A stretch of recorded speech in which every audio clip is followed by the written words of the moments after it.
Students, आज हम लोग बिजनेस स्टडी में प्रिंसिपल ऑफ मैनेजमेंट लेसन से आपका एक टॉपिक है significance of principle of management, वो हम लोग पढ़ने वाले हैं। तो आप देख सकते हैं आपका टॉपिक यहाँ पर है significance of principle of management. तो यहाँ पे देखेंगे, यहाँ पे सबसे पहले क्या, providing useful insight to managers. जो प्रिंसिपल ऑफ मैनेजमेंट है, ठीक है, जो 14 प्रिंसिपल्स जो आपका हेनरी फॉयल दिए और बाकी जो आपका 4 F.W. टेलर, ठीक है। तो ये जो दोनों आपका प्रिंसिपल्स बहुत इंपॉर्टेंट होता है, कहीं ना कहीं मैनेजर को डिसीजन लेने में हेल्प करता है। जैसे डिवीजन ऑफ वर्क, अगर मान लीजिए कोई काम अगर फंस गए तो वहाँ पे अगर वर्कर्स को डिवाइड करके हर को एक काम असाइन कर दिया जाता है, तो डिवाइड अगर करके अगर काम करवाया जाता है तो वहाँ पे देखेंगे काम अच्छा से हो जाता है, एफिशिएंट एंड इफेक्टिव, ठीक है। अगर एक ही मैनेजर, अगर एक ही काम है, ठीक है ना, सबका एक ही डायरेक्शन है और वहाँ पे अगर प्रिंसिपल ऑफ डायरेक्शन अपनाया जा रहा है तो वहाँ पे कहीं ना कहीं ऑब्जेक्टिव अकम्प्लिश होता है, ठीक है। उसी तरह डिसिप्लिन अगर बनाया जाता है तो आपका देखेंगे अकम्प्लिश होता है, ठीक है। तो ये सब प्रिंसिपल्स हैं, ठीक है। स्केलर चेन, कभी भी आपका जो इन्फॉर्मेशंस हैं वो टॉप से बॉटम, ठीक है, वो फ्लो करता है, ठीक है। जो अथॉरिटी है वो टॉप से बॉटम फ्लो करता है और जो इन्फॉर्मेशन, ठीक है, ओके, जो आपका वो टॉप से बॉटम, बॉटम से टॉप, मतलब ठीक है, इस तरह आपका एक चेन है, वो स्केलर चेन जिसको बोलते हैं, वो फॉलो करते हैं। मतलब कहीं ना कहीं प्रिंसिपल ऑफ मैनेजमेंट मैनेजर को डिसीजन लेने में हेल्प करता है, ठीक है। तो यहाँ पे देखेंगे आप, the principle of management well the principle of management were developed on the basis of the experience of various professional people. The principle inform the manager about the manner in which he should act in the various situations so that he should not repeat the mistakes of the various managers, ठीक है, तो ताकि वो गलती दोहराए नहीं, ठीक है। तो प्रिंसिपल ऑफ मैनेजमेंट कहीं ना कहीं एक रूल्स और रेगुलेशन जैसा कार्य करता है कि मैनेजर को कहीं गलती करने से बचाता है, ठीक है। तो अब हम लोग सेकंड सिग्निफिकेंस ऑफ मैनेजमेंट में चले जाते हैं। देखिए, ये आपका दूसरा है, optimum utilization of resource and effective administration, ठीक है। अगर प्रिंसिपल ऑफ मैनेजमेंट, ठीक है, प्रिंसिपल ऑफ मैनेजमेंट क्या मतलब मैनेजर्स को हेल्प करता है रिसोर्सेज को सही से इस्तेमाल करने में और कहीं ना कहीं इफेक्टिव एडमिनिस्ट्रेशन सही से अच्छा करने में, कहीं ना कहीं रिसोर्सेज को वेस्ट होने से बचाता है प्रिंसिपल ऑफ मैनेजमेंट, ठीक है। नहीं तो बहुत ही बेसिकली आपका रिसोर्सेज वेस्ट होते दिखाई देगा। अगर मान लीजिए वहाँ पे डिवीजन ऑफ वर्क का ही हम बात किए, ठीक है, लोग को अगर डिवाइड नहीं किया जाए तो ह्यूमन रिसोर्सेज का वेस्ट हो जाएगा और भी जो रिसोर्सेज हैं वो वेस्ट हो जाएगा, ठीक है। इन एवरी ऑर्गेनाइजेशन फिजिकल, देखिए आपका रिसोर्सेज फिजिकल होते हैं, ह्यूमन रिसोर्स होते हैं, तो मैन, मटेरियल, मशीन, मनी, ये सब रिसोर्सेज हैं। And it is possible the management is nothing but to put the optimum use or avoid the wastage of resources, and it is possible only when the manager makes use of the principle of management. According to this principle, unity of command, जैसे unity of command का बात की, unity of command में क्या होता है कि एक ही बॉस, ठीक है, एक जो एम्प्लॉय है उसको ऑर्डर्स, ठीक है, उसको ऑर्डर्स एक ही मालिक के द्वारा या ओनर के थ्रू या, ठीक है, बॉस के थ्रू मिलना चाहिए ताकि वो कंफ्यूज ना हो, तो ह्यूमन रिसोर्स का वेस्ट नहीं होगा। अगर वहाँ पे दो बॉसेस होंगे और इंस्ट्रक्शन दे रहे हो तो कंफ्यूज होगा, इस तरह ह्यूमन रिसोर्सेज वेस्ट हो जाएगा, ठीक है। इन शॉर्ट, अगर आपको प्रॉपर यूटिलाइजेशन ऑफ रिसोर्सेज या इफेक्टिव एडमिनिस्ट्रेशन करना है तो प्रिंसिपल ऑफ मैनेजमेंट आपको अपनाना होगा। तो प्रिंसिपल ऑफ मैनेजमेंट कहीं ना कहीं रिसोर्सेज को और टाइम को सही से इस्तेमाल करने में मदद करता है।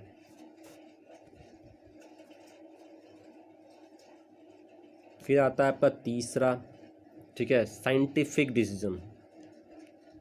देखिए, कोई भी यहाँ पे डिसीजन ऐसा नहीं है कि आप काम करो, ठीक है, वो डिसीजन ले लिए, सही हुआ तो ठीक है, नहीं तो फिर क्या होता है कि दूसरा डिसीजन लीजिए फिर काम कर रहा है, कि ऐसा नहीं है। ये जो भी प्रिंसिपल ऑफ मैनेजमेंट बना, कई ऑब्जर्वेशन से, एक्सपेरिमेंट्स के द्वारा ये करने के बाद ये आपका लाइट में आया है, ठीक है, बेसिकली ये आपका अस्तित्व में आया है। तो ये कहीं ना कहीं आपको साइंटिफिक प्रिंसिपल्स हैं, ये साइंटिफिक डिसीजंस हैं, मतलब कहीं ना कहीं एक्सपेरिमेंट करने के बाद, ऑब्जर्वेशन करने के बाद आउटपुट के तौर पे इसको अपनाया गया है, ठीक है, रिजल्ट आने के बाद इसको अपनाया गया, ऐसा नहीं कि, ठीक है, रूल ऑफ थंब अपनाया गया कि ठीक है इसको करके देखते हैं, पहले भी ऐसे करते थे लोग, ठीक है, हम लोग भी करके देखते हैं, ऐसा नहीं है, ठीक है। तो यहाँ पे देखेंगे कि अगर मान लीजिए कि, ठीक है, साइंटिफिक, देखिए, in a scientific decision means a balance decision, the principle of management provides the necessary training to the manager so that they can take a scientific and balance decision, ठीक है। तो वहाँ पे मैनेजमेंट उसको, managers को एक क्या बोलते हैं, प्रॉपर ट्रेनिंग करवाते हैं ताकि वो scientific decision they. Principal of management का वो प्रिंसिपल ऑफ जो प्रिंसिपल्स हैं उसको फॉलो करे डिसीजन लेने के दौरान। In the absence of this principle of managers has to adopt the method of trial. देखिए, अगर मान लीजिए ट्रायल एंड एरर, ये मेथड अपनाना हो, अगर मान लीजिए कि वो साइंटिफिक नहीं है, ट्रायल और एरर, ये क्या होता है ना कि मान लीजिए कि अभी कोई डिसीजन हमने लिया, और उसे देखा कि कुछ एरर्स आ गए, अब फिर से वो एरर को हटाने के लिए कोई भी एक और डिसीजन लेना, फिर अगर मान लीजिए वो काम के दौरान अगर कुछ और एरर आ गया तो उसको हटाना, ये ट्रायल एंड एरर होता है। मतलब ये कहीं ना कहीं रिसोर्सेज का वेस्ट करते दिखते हैं, ठीक है। तो एग्जाम्पल दिया हुआ देखिए, principle of authority and responsibility tells us that subordinate is entrusted with some responsibility. अगर मान लीजिए किसी को, आप कोई एम्प्लॉय को कुछ काम दे रहे हैं, रिस्पॉन्सिबिलिटी दे रहे हैं, ठीक है, जिम्मेदारी दे रहे हैं, तो उसको कुछ अथॉरिटी भी देना है, अधिकार भी देना है, ताकि वो काम अपना सुचारू तरीका से कर पाए और ऑर्गेनाइजेशन अपना गोल अचीव कर पाए। Only in such a situation a subordinate will be able to take the scientific decision whenever needed, ठीक है। अगर मतलब अथॉरिटी एंड रिस्पॉन्सिबिलिटी प्रिंसिपल ये कहता है कि किसी को अगर आप जिम्मेदारी कार्य दे रहे हैं, रिस्पॉन्सिबिलिटी दे रहे हैं कि आप ये कार्य करिए, तो आपको साथ में अथॉरिटी भी देना होता है, ठीक है। मतलब उसको अधिकार भी देना होता है कि आप इसको करने के लिए अगर किसी तरह का, अगर मान लीजिए कि दिक्कत आए, रिसोर्सेज कम हुआ, तो आप स्टोर में जा करके, स्टोर डिपार्टमेंट से जा करके रिसोर्सेज का डिमांड कर सकते हैं, कुछ अधिकार भी देना चाहिए, ठीक है। तो साइंटिफिक डिसीजन हेल्प करता है ऑर्गेनाइजेशन को, ठीक है, अकम्प्लिश करने के लिए गोल। अब देखेंगे फोर्थ वाला, देखेंगे मीटिंग चेंजिंग एनवायरनमेंट रिक्वायरमेंट। अगर हम प्रिंसिपल ऑफ मैनेजमेंट क्या होता है कि एनवायरनमेंट, देखिए एनवायरनमेंट कई होता है, पॉलिटिकल एनवायरनमेंट होता है, सोशल एनवायरनमेंट होता है, टेक्नोलॉजिकल एनवायरनमेंट होता है, इकोनॉमिकल एनवायरनमेंट होता है। ये सब देखिएगा कहीं ना कहीं चेंजेबल होते हैं, ठीक है, समय के हिसाब से चेंज होता है। तो इसमें अभी प्रिंसिपल ऑफ मैनेजमेंट जो आपका प्रिंसिपल रहते हैं, जो आपको अडॉप्ट करने में हेल्प करते हैं और कंपटीशन में बने रहने के लिए मदद करते हैं, ठीक है।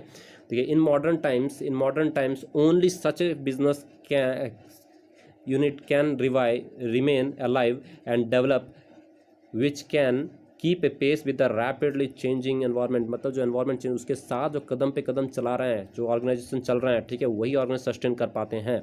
In every field of business activity, production, marketing, new techniques are emerging every day. A manager who can understand the changing situation well in time can alone face the competition successfully. जो manager पहले ही, मान लीजिए environment change हो रहा है, उससे पहले अगर वातावरण को पढ़ने में कामयाब हो गया कि कुछ पॉलिटिकल इफेक्ट करने वाला है नेगेटिवली, कुछ कानून ऐसे आने वाले हैं जो ऑर्गेनाइजेशन को इफेक्ट करेगा, तो उसके हिसाब से कंपनी अपने आप को मॉडिफाई पहले ही से कर लेगी, ठीक है। For example principle of unity of direction tell us that activities connected with the, देखिए यहाँ पे एग्जांपल दिया हुआ, प्लीज सब देखेंगे, ठीक है ना, connected with the attainment of the same objective such as completed under the direction of the same manager. In doing so, a manager would be able to have a detailed information connected with the limited activity being done under his direction, and in case the activity connected with the different objectives are being done under the direction of one manager, he will not be able to understand the changes being affected in any activity. बहुत अच्छा बताएं कि मान लीजिए कि अगर एक department है या कुछ लोग हैं जिसका सभी का ऑब्जेक्टिव एक ही है, तो एक ऑब्जेक्टिव है तो एक मैनेजर रहेंगे, उनको गाइड करेंगे गोल को अकम्प्लिश करने में। अगर मान लीजिए कि कई ग्रुप्स हैं, मतलब एक ग्रुप है लेकिन वहाँ पे देखिए कई एक्टिविटीज़ हैं और सबका अलग अलग ऑब्जेक्टिव्स हैं, तो तब अगर एक मैनेजर रहता है तो ये अकम्प्लिश नहीं होगा। मतलब एक ऑब्जेक्टिव है तो एक ओनर होना चाहिए, एक बॉस होना चाहिए, ठीक है। ऑब्जेक्टिव अगर एक रहेगा तो मैनेजर भी एक ही होना चाहिए, बॉस एक ही होना चाहिए। अब वो तो ये प्रिंसिपल ऑफ, तो ये एनवायरनमेंट को स्टडी करने में हेल्प करता है प्रिंसिपल ऑफ मैनेजमेंट, ठीक है। अब यहाँ पे देखेंगे फुलफिलिंग द सोशल रिस्पॉन्सिबिलिटी, बहुत इंपॉर्टेंट, ठीक है। प्रिंसिपल ऑफ मैनेजमेंट यहाँ पे देखेंगे increases the efficiency of the manager and enable them to fulfill their social responsibility. More efficient managers can make good quality product and at a reasonable price available at the time, ठीक है।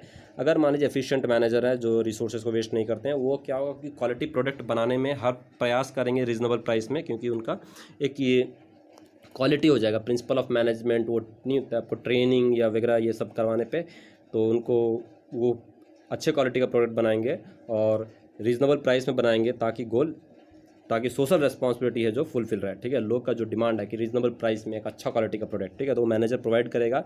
Efficient manager रहेंगे तो, ठीक है, by principal of management जो follow करते हैं वो एफिशिएंट होते हैं, ठीक है। अब यहाँ पे देखेंगे we are having the sixth one, जैसे यहाँ पे ये सोशल रिस्पॉन्सिबिलिटी का एक देखेंगे एग्जाम्पल दिया हुआ फेयर रिम्यूनरेशन का। Principle fair remuneration advocates the appropriate remuneration to the employees and helps them fulfilling the social responsibility, ठीक है। तो कहीं ना कहीं जो प्रिंसिपल ऑफ मैनेजमेंट एक है आपका फेयर रिम्यूनरेशन, मतलब जो एम्प्लॉयज़ काम कर रहे हैं उसको फेयर रिम्यूनरेशन दिया जाए, मतलब जो जायज़ है, सही फेयर है, सही सैलरी है, वेज वो दें ताकि वो मोटिवेटेड रहें और अच्छा से काम करेंगे, ठीक है। अच्छा से काम करेंगे तो क्या होगा कि ऑर्गेनाइजेशन गोल अचीव होगा और सोशल रिस्पॉन्सिबिलिटी भी फुलफिल होगा। सिक्स्थ, ठीक है, यहाँ पे देखिए manager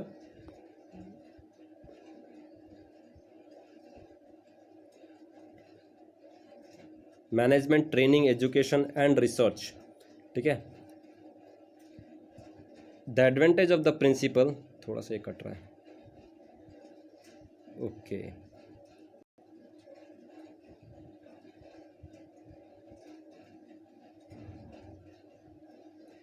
Management training, education and research. The advantage of the principle of management encourages the researchers to bring the more improvement in them.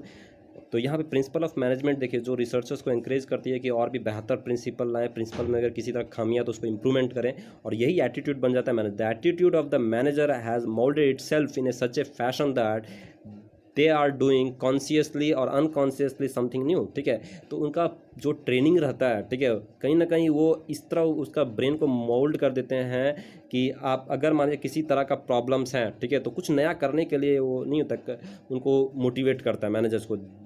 This help the managerial knowledge to be more solid, okay. It means that manager have, यहाँ पे it means that manager have come to acquire an attitude tilt towards the research and development, and this has helped the managerial knowledge to be more solid and scientific. The principle of management are actually providing education training to the manager by enriching their theoretical and practical knowledge. जो principle of management है, देखिए ये education देने का भी काम करता है, मतलब नॉलेज भी होता है, एक ट्रेनिंग भी काम करता है। ट्रेनिंग लोग को ट्रेनिंग हो जाता है कि ठीक है वो अपनाते हैं वो चीज़ को, देखते हैं वो काम कर रहा है तो ट्रेन भी हो जाते हैं वो, और मतलब थियोरेटिकल और प्रैक्टिकल नॉलेज दोनों देते हैं। और आप देखेंगे यहाँ पे एग्जाम्पल के थ्रू और अच्छा समझेंगे। यहाँ पे एग्जाम्पल जो दिया है, in order to take the advantage of the change in the attitude among the managers various big companies has establish research and development department, ठीक है। तो इसका एडवांटेज लेने के लिए कई department, research and development department बना लिया है, ठीक है। Consequent many new techniques have come to the light in the field of marketing, production and finance, ठीक है। तो हर टाइम कुछ नया नया करते रहते हैं, ठीक है। वहाँ पे मैनेजर को एक ट्रेनिंग भी, ये ट्रेनिंग का भी काम कर देता है, थियोरेटिकल नॉलेज प्रैक्टिकल नॉलेज भी देता है, और रिसर्च का एक ब्रेन मोल्ड भी हो जाता है, उस तरफ ब्रेन हो जाता है कि कुछ नया करने का। प्रिंसिपल को हर टाइम एक्सपेरिमेंट करते रहता है प्रिंसिपल से कि कहाँ हद तक इसमें कुछ चेंजेस ला करके और भी अच्छा किया जा सकता है क्या, ठीक है। थैंक यू स्टूडेंट्स, को पढ़ेंगे, ठीक है। इसी को आप सिंप्लीफाई में लिखेंगे, जो पॉइंट्स आपको इंपॉर्टेंट लगेगा, तो आप प्लीज़ आज आपका टॉपिक रहेगा significance of principle of management, जो आप लिखेंगे, ठीक है। आप उसका नोट्स बनाएंगे सिंप्लीफाई में, and you will get your homework corrected, ठीक है। PDF भी आपको साथ में मिल जाएगा, PDF भी आप देखिएगा। Thank you students, I hope you have understood.